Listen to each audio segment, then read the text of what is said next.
Well, we have a ghost. This stars David Harbour as our titular ghost, Ernest, alongside Anthony Mackie, our current Captain America. The discovery that their house is haunted by a ghost named Ernest, played by Harbour, as I've mentioned, makes Kevin's family a social media sensation. But when Kevin and Ernest get to the bottom of the mystery of Ernest's past, they become targets of the CIA. Now, this is a movie that was written and directed by Christopher Landon, a filmmaker I've very much been pulling for years. And that's because his movies have brought so much fun to the scary movie realm. Both Happy Death Day movies are supremely entertaining, and Freaky, a movie I was lucky enough to see in the theater during the pandemic, brought us Vince Vaughn's funniest performance in years. Also introduced a lot of people to Cassie Lang here, played by Katherine Newton. Now, Landon's writing and his directorial style absolutely shines through in We Have a Ghost. He does provide you with a lot of really spooky images, while also making this a family-friendly movie.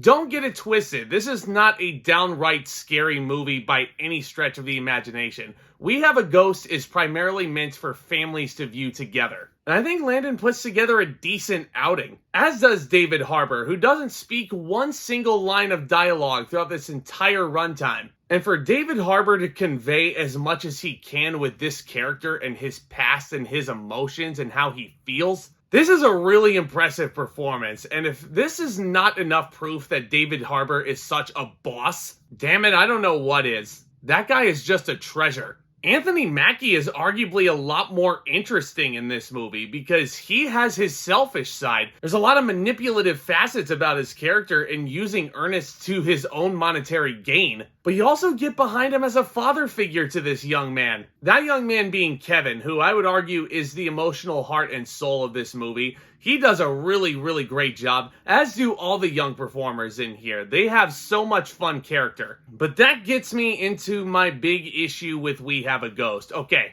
you have some young people. You have this otherworldly being coming into their lives pretty much out of nowhere. Sure, you have some funny physical comedy thrown into the mix that admittedly did have me chuckle. Mainly a whole sequence involving the Ernest challenge on TikTok. Not gonna give anything away other than that. But you have this premise, and beat for beat, the storyline and what have you, the villains coming from the government and the CIA. Guys, this is just E.T. I'll tell you this much.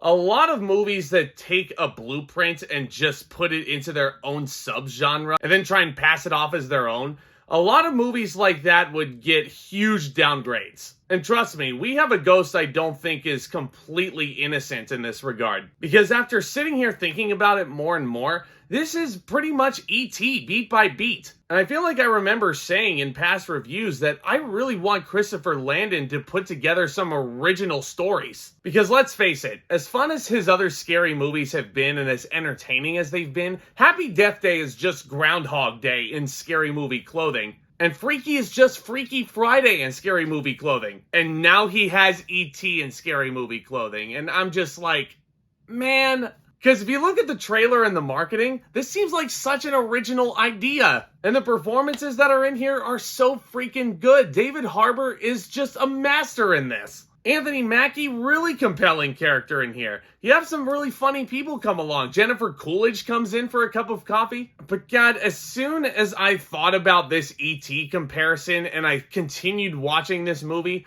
I was like, I could be sitting here watching E.T. and probably be getting a lot more out of it. And that sucks because there's a lot of really cool imagery that Christopher Landon is throwing at you. I love what he does as a director and as a writer, but golly, like, I hate sounding like a broken record. I would love for this guy to tackle some original material that he wrote without needing a blueprint. But alas, you know, it is what it is. And as it stands, We Have a Ghost is fairly harmless. I mean, I do enjoy the performances in here a lot. I really like the creepy imagery that Landon is throwing at you. But if you're a parent who's looking to show your kids something a little bit more mature than just an animated movie, if you're looking to show your kids something that's going to last them a lifetime of memories, We Have a Ghost is probably not it, guys. I'm going to give We Have a Ghost a C+.